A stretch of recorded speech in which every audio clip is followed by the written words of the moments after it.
जय श्री कृष्ण भक्तों में कैलाश पंडित सुपुत्र परम आदरणीय गुरुवर ज्योतिषाचार्य भागवत कथा वाचक पंडित सोहनलाल शर्मा जी, मैं गुरु जी के आदेश से तथा भगवान परशुराम जी के आशीर्वाद से आज भगवान विष्णु के छठे अवतार भगवान श्री कृष्ण के द्वारा अपने सखा पार्थ को अर्जुन को दिए गए श्रीमद् भगवत गीता के ज्ञान के सार को आप सभी को सुनाने के लिए यहाँ उपस्थित हुआ हूँ। भक्तों, श्रीमद् भगवत गीता के 18 अध्याय हैं। मैं कैलाश पंडित एक एक करके सभी अध्यायों का सार आपके समक्ष भावपूर्ण स्वर के साथ प्रस्तुत करूंगा। मैं गीता सार को आरंभ करूं उससे पूर्व कृपया आप सभी हमारे इस चैनल को अधिक से अधिक संख्या में शेयर करके सब्सक्राइब कराएं, जिससे सभी सनातन धर्म प्रेमियों के पास ये गीता सार पहुंच जाए और उन्हें धर्म लाभ प्राप्त हो, उनका कल्याण हो। तो बोलिए भगवान श्री कृष्ण की जय। भगवते वासुदेवाय नमः। बोलिए श्री कृष्ण महाराज की जय। प्रिय भक्तों, श्रीमद् भगवत गीता सार का द्वितीय अध्याय आरंभ करते हैं। कृपया ध्यान से सुनिए। संजय ने कहा, हे धृतराष्ट्र। तब श्री कृष्ण व्याकुल चित्त अर्जुन से बोले, हे पार्थ, अनर्थ के सेवन करने योग्य अपयश कारक मोह इस समय तुम्हारे मन में कहां से आया? तुम कायर मत बनो, यह शोभा नहीं देता। तुम हृदय की दुर्बलता को त्याग कर युद्ध के निमित्त खड़े हो जाओ। अर्जुन ने कहा, हे मधुसूदन, मैं रण में पूज्य भीष्म और द्रोणाचार्य के ऊपर बाण प्रहार कर कैसे युद्ध करूं? गुरुजनों को मारकर उनके रक्त से सने भोगों को कैसे भोगूंगा? हम नहीं जानते कि संग्राम में हम दोनों में से कौन जीतेगा। यदि हम जान भी लें तो भी जिनको मार करके हम जीवित रहना चाहते हैं, वही धृतराष्ट्र के पुत्र हमारे सामने प्रस्तुत हैं। मैं आपसे पूछता हूं, जिससे निश्चय करके मेरा भला हो, वह मुझे समझा कर कहिए, क्योंकि मैं आपका शिष्य हूं। मुझे शिक्षा दीजिए प्रभु। मुझे पृथ्वी पर निष्कंटक राज्य मिल जाए और देवताओं का भी आधिपत्य मिल जाए, तो भी ऐसा कोई उपाय नहीं दिखता कि जो मेरी इंद्रियों के शोक को दूर करे। हे गोविंद, मैं युद्ध नहीं करूंगा, मैं युद्ध नहीं करूंगा, मैं युद्ध नहीं करूंगा। मुझे क्षमा करें गोविंद, मुझे क्षमा करें। यह कहकर अर्जुन चुप हो गया। संजय बोला, हे राजन, दोनों सेनाओं के मध्य में खिन्न होकर बैठे अर्जुन से श्री कृष्ण ने ये वचन कहे, हे अर्जुन, जिनके लिए शोक नहीं करना चाहिए तो उनके लिए शोक करता है, और पंडितों के से वचन तो कहता है, परंतु पंडित लोग न मरों का शोक करते हैं न जीवितों का। यह बात असंभव है कि मैं पहले न था, तुम न थे, और ये राजा भी न थे, और इनके बाद नहीं रहेंगे। जैसे देहधारियों की इस देह की लड़कपन, जवानी, बुढ़ापा ये अवस्था होती है, वैसे ही मृत्यु के बाद दूसरी देह की भी होती है। इसीलिए पंडित लोग मोक्ष को प्राप्त नहीं होते हैं।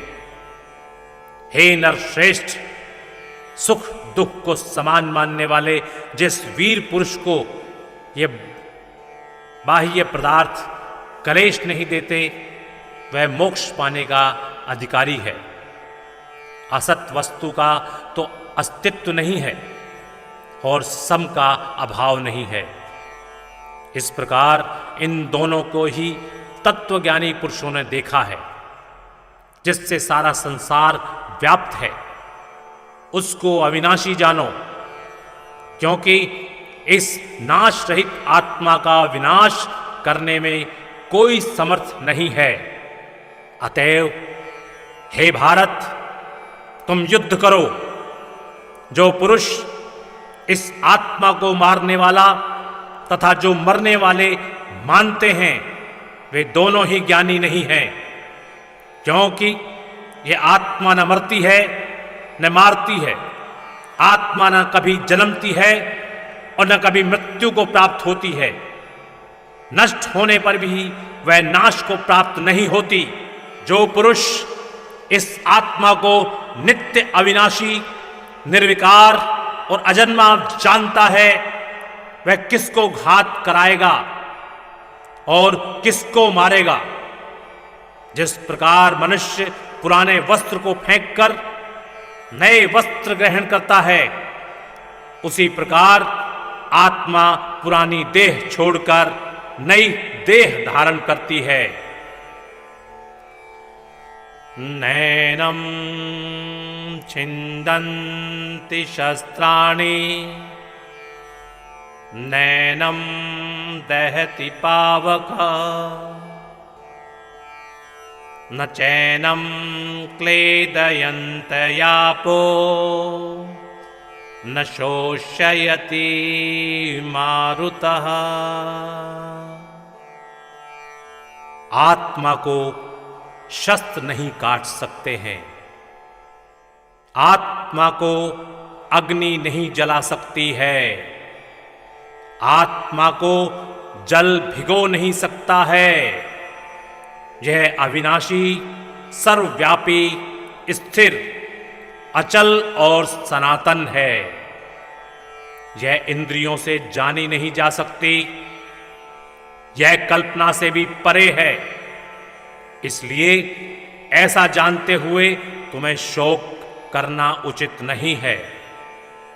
हे महाभाव, यदि तुम इस आत्मा को नित्य जन्म लेने और नित्य मरने वाली मानते हो, तो भी तुमको शोक नहीं करना चाहिए, क्योंकि जो जन्मा है उसकी मृत्यु और जिसकी मृत्यु हुई है उसका जन्म निश्चित है। अतएव जो बात अनिवार्य है उसके लिए सोच करना व्यर्थ है। जन्म लेने से पहले क्या था किसी को मालूम नहीं। फिर मरने के बाद क्या होगा कोई नहीं जानता। ऐसी दशा में किस बात का सोच करना तुमको उचित है। इस कारण सब प्राणियों के विषय में तुमको सोच करना उचित नहीं है। अपने धर्म को भी सोचकर तुमको घबराना उचित नहीं है, क्योंकि क्षत्रिय को धर्म पूर्वक युद्ध से और कुछ भला करने वाला नहीं है। हे पार्थ, बिना इच्छा किए स्वर्ग का द्वार रूप यह युद्ध तुमको स्वतः प्राप्त हुआ है। यदि तुम अपने धर्म के अनुसार इस संग्राम को न करोगे तो अपना धर्म और बड़ाई खो बैठोगे। सब लोग सदा तुम्हारी अपकीर्ति करेंगे और प्रतिष्ठा वाले पुरुषों के लिए अपयश का होना मृत्यु से भी बढ़कर है। ये महारथी समझेंगे कि अर्जुन डरकर संग्राम से हट गया, और अब तक जो लोग तुम्हारा मान सम्मान करते थे वे अपयश करने लगेंगे। शत्रु लोग तुम्हारे पराक्रम की निंदा करते हुए अनेक प्रकार के दुर्वचन कहेंगे। इससे बढ़कर दुख तुमको और क्या होगा। यदि तुम युद्ध में नष्ट हो गए तो स्वर्ग का सुख भोगोगे और जीतने पर पृथ्वी तल पर राज्य करोगे। इसलिए युद्ध के निमित्त दृढ़ प्रतिज्ञ होकर खड़े हो जाओ। सुख दुख, लाभ हानि, जय पराजय, इनको समान समझकर लड़ने के लिए तैयार हो। ऐसा करने से तुम पाप को प्राप्त नहीं करोगे। हे पार्थ, यह ज्ञानोपदेश ज्ञान योग के विषय में तुमसे कहा है। अब निष्काम कर्मयोग के विषय में सुन। जिस ज्ञान को पाकर कर्म बंधन से तेरी मुक्ति होगी। कर्मयोग मार्ग एक बार प्रारंभ किए बिना कर्म का नाश नहीं होता और विघ्न पड़ने पर भी शुभ फल होता है। और इस कर्म का केवल प्रारंभ ही संसार के भय से छुड़ाकर पूर्ण ब्रह्म प्राप्त कराता है। निश्चय करने वाली बुद्धि इस निष्काम कर्म में एक ही है और कामना वाले पुरुषों की बुद्धि एकाग्र नहीं रहती। उनकी शाखा प्रशाखाएं होती हैं। ऐसी दशा में मनुष्य संदेह में रह जाता है। हे अर्जुन, अज्ञानी उस पुष्पिता वाणी को ही स्वर्ग सुख से बढ़कर कुछ नहीं समझते। स्वर्ग सुख को ही तो उत्तम पुरुषार्थ समझते हैं। उनका कामनाओं से चित्त व्याकुल होने के कारण निश्चयात्मक बुद्धि से मोक्ष साधन को नहीं उत्पन्न होती। कारण कि उनका चित्त भोगादि में सदैव निमग्न रहता है। जिन मनुष्यों का चित्त इस प्रकार मोहलिप्त है और जिनकी आसक्ति भोग विलास और ऐश्वर्य में है, ऐसे पुरुषों के अंतःकरण में निश्चयात्मक बुद्धि नहीं होती है। हे अर्जुन, वेद त्रिगुणात्मक सकाम हैं। तुम निष्काम हो जाओ। सुख दुख को समान जानकर नित्य योग क्षेम आदि स्वार्थों में न पड़कर धीर जवान और आत्मनिष्ठ हो। जैसे छोटे छोटे अनेक जलाशयों में मनुष्य का कार्य सिद्ध नहीं होता है, बड़े जलाशयों से वे सब प्रयोजन अनायास ही सिद्ध हो जाते हैं। उसी तरह संपूर्ण वेदों में कहा हुआ काम कर्मों का फल है। ब्रह्म में भक्ति रखने वाले मनुष्य को सहज ये प्राप्त होता है। तुमको केवल कर्म करना चाहिए। फल तुम्हारे अधिकार में नहीं है। तुमने तो फल की अभिलाषा से काम करो, न निकम्मे ही रहो। कर्म किए जाओ फल की इच्छा, मत कर रे इंसान।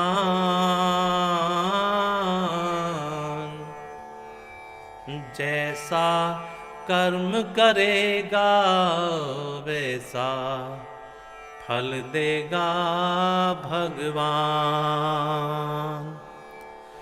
जैसा कर्म करेगा वैसा फल देगा भगवान।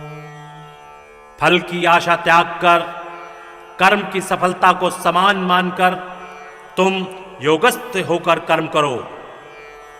यही कर्म ज्ञान योग है। इस बुद्धि योग सहित कर्म से अन्य कर्म अत्यंत हीन है। इसलिए तुम बुद्धि योग का आश्रय ग्रहण करो। फल की इच्छा रखने वाले निकृष्ट होते हैं। निष्काम करने वाला पुरुष ईश्वर कृपा से इसी संसार में सुकृत तथा दुष्कृत इन दोनों का ही त्याग कर देता है। इसलिए तुम निष्काम कर्म में प्रवृत्त हो जाओ। कर्म फल को त्याग कर ही बुद्धि युक्त ज्ञानी पुरुष जन्म बंधन से हटकर मोक्ष को प्राप्त होते हैं। जब तुम्हारी बुद्धि मोहवन के बाहर निकल जाएगी, तब तुम्हारा मन आगे सुनने वाली तथा उन बातों से विरक्त हो जाएगा। अनेक श्रुति स्मृतियों के वचनों को सुनने से तुम्हारी बुद्धि भ्रमित हो गई है। जिस समय वह निश्चल होकर आत्मा में स्थित होगी, तभी तुमको तत्व ज्ञान प्राप्त होगा। अर्जुन ने पूछा, हे केशव, आत्म स्वरूप में निश्चल बुद्धि वाला किसको कहा है? उसके लक्षण क्या हैं? श्री कृष्ण जी बोले, हे अर्जुन, जो महापुरुष मन की सब कामनाओं को त्याग देता है, अपने आप में ही प्रसन्न रहता है, उसको निश्चल बुद्धि कहते हैं। दुख में किसके मन को खेद नहीं होता और सुख में किसको आसक्ति नहीं होती, और प्रीति भय क्रोध जिसके जाते रहते हैं, वह महात्मा स्थिर बुद्धि वाला मुनि कहलाता है।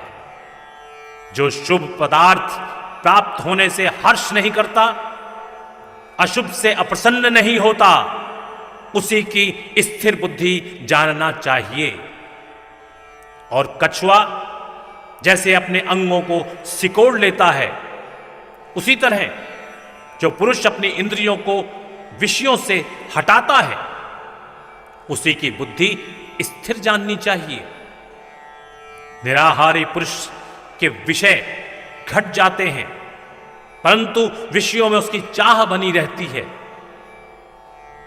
पर ब्रह्म का अनुभव होने पर चाह भी घट जाती है।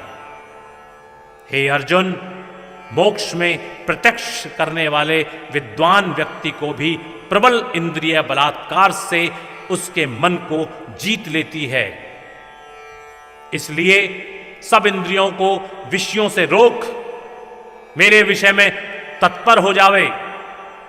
जिसने इंद्रियों को वश में कर लिया है, उसी की बुद्धि निश्चल है। जो पुरुष विषयों के ध्यान में रहता है, उसकी प्राप्ति हो जाती है। प्राप्ति होने से कामना होती है, इच्छा के पूर्ण न होने से क्रोध की उत्पत्ति होती है, क्रोध से अविवेक होता है, और अविवेक से स्मरण शक्ति नष्ट हो जाती है। स्मरण शक्ति के नाश होने से बुद्धि क्षय हो जाती है। जिसकी बुद्धि का नाश हुआ, वह विनाश को प्राप्त होता है।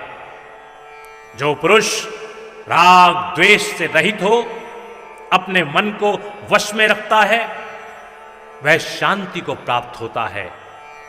शांति मिलने पर सब दुखों का नाश हो जाता है। प्रसन्न चित्त रहने वाले की बुद्धि निश्चल होती है। जो पुरुष योग युक्त नहीं है, उसकी निश्चल बुद्धि उत्पन्न नहीं होती। ईश्वर में भावना नहीं होती। भावना के न होने से शांति प्राप्त नहीं होती। अशांत को सुख कहां से मिलेगा? जैसे वायु नाव को जल में खींच ले जाती है, उसी प्रकार इंद्रियां उस पुरुष की बुद्धि का नाश कर देती हैं। जिसका मन विषय सिद्धि से इंद्रियों के पीछे लग जाता है। इस कारण हे महाभाव, जिसने इंद्रियों को विषयों से सर्वथा रोक रखा है, उसकी बुद्धि स्थिर है। जो सब प्राणियों की रात है, उसमें संशयी जागता रहता है, और प्राणी मात्र जिस समय जागते हैं, मुनि जनों की वह रात्रि है। जल से भरे समुद्र में और नदियों का जल भरने पर भी वह अपनी मर्यादा पर रहता है। उसी प्रकार जिस पुरुष में इच्छा के और ममता अहंकार जिसमें नहीं है, वह शांति को प्राप्त होता है। हे पार्थ, ब्रह्म स्थिति यही है। ऐसी स्थिति मिल जाने पर प्राणी फिर मोह में नहीं फंसता और अंत समय में निर्वाण ब्रह्म को प्राप्त होता है। बोले श्री कृष्ण महाराज की जय। तो भक्तों, इति श्री श्रीमद् भगवद गीता सार द्वितीय अध्याय। हरे नमः। भक्तों, यहाँ पर श्रीमद् भगवत गीता सार का ये द्वितीय अध्याय समाप्त होता है। बोलिए श्री कृष्ण महाराज की जय। ओम नमो भगवते वासुदेवाय।